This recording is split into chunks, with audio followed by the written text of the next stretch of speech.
Salut à tout le monde et bienvenue dans cette vidéo. Ici c'est Simplice. Alors aujourd'hui je vais répondre à la question d'un abonné qui a voulu savoir quelle est la conséquence en fait de cette crise qui se passe sur la scène internationale en ce qui concerne en fait tous ceux-là qui aimeraient venir en Allemagne en tant qu'au pair. Voilà. Il y a beaucoup de personnes qui aimeraient venir en Allemagne, les étudiants, les travailleurs, ceux-là qui aimeraient aussi venir en utilisant la procédure des soins infirmiers. Donc l'idée en fait c'est de comprendre quel est l'impact en fait pour tous ceux-là qui aimeraient venir en tant qu'au pair. Voilà. Donc si tu écoutes cette vidéo, tu es nouveau dans ma chaîne YouTube, tu sais ce que tu dois faire, tu t'abonnes, tu actives la cloche pour ne plus manquer mes prochaines vidéos.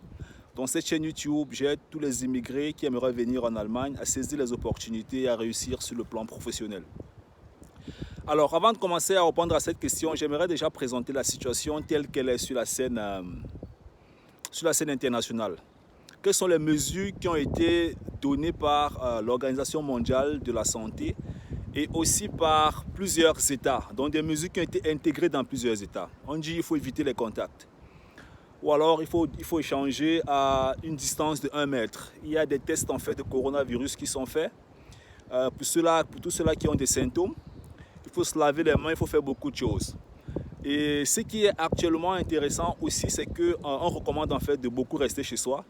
Alors moi ici, je suis dans un parc, hein, et voilà, en Allemagne on dit que tu peux marcher dans un parc, mais il ne faut pas que ce soit des groupements de plusieurs personnes, tu vois un peu. Donc il y a des gens qui marchent, mais les distances en fait sont assez grandes. Donc voilà, après quand tu rentres à la maison, tu peux te laver les mains et tout, ainsi de suite. Alors pourquoi est-ce que je vais d'abord faire cette transition entre les mesures qui ont été données par l'Organisation mondiale de la santé et ce qui est appliqué aussi déjà en Allemagne? Ce qu'il faut comprendre en fait, c'est que vu qu'actuellement, on demande de beaucoup rester à la maison et qu'on évite beaucoup de contacts, c'est possible en fait que sur la scène internationale, que les procédures de voyage soient un peu freinées. Pourquoi? Parce que je crois que j'ai écouté ou j'ai reçu l'information en fait d'un follower sur Facebook qui disait en fait que l'ambassade actuellement traite de moins en moins de dossiers. Et au Cameroun même, je pense qu'il y a déjà peut-être des procédures de quarantaine qui sont en train d'être prises. Donc voilà, ça va toucher aussi les institutions au Cameroun. Donc si déjà par exemple l'ambassade au Cameroun est en quarantaine, je ne sais pas si c'est le cas. Mais si c'est le cas, ça veut dire que premièrement le traitement de tes dossiers va un peu durer. Alors, et même si le traitement de tes dossiers est rapide, ce qu'il faut comprendre en fait, c'est que maintenant sur la scène internationale, les voyages en fait sont limités. Alors, et si même après ça, tout se passerait très bien et que tu arrives en Allemagne, il y a des tests en fait que tu vas faire. Voilà, je me dis, hein, j'essaie simplement de réfléchir de manière logique. Donc je me dis qu'en Allemagne, il y a des tests que tu vas faire, des tests en fait qui vont permettre en fait de certifier que tu es négatif pour pouvoir adhérer à une famille d'accueil. Déjà même que la famille qui va t'accueillir, elle va soit dire peut-être. Alors si moi par exemple je devais accueillir quelqu'un qui aimerait faire, quelqu'un qui va venir chez moi en tant qu'au pair, en ce moment, pour venir faire un long séjour, c'est clair que la première chose, soit j'aurais peur, ou alors je vais demander à ce que la personne vienne avec des tests médicaux qui prouvent en fait que cette personne est négative, ou bien cette personne n'a pas le virus, tu vois un peu. Donc, premièrement, il y a des décisions internationales.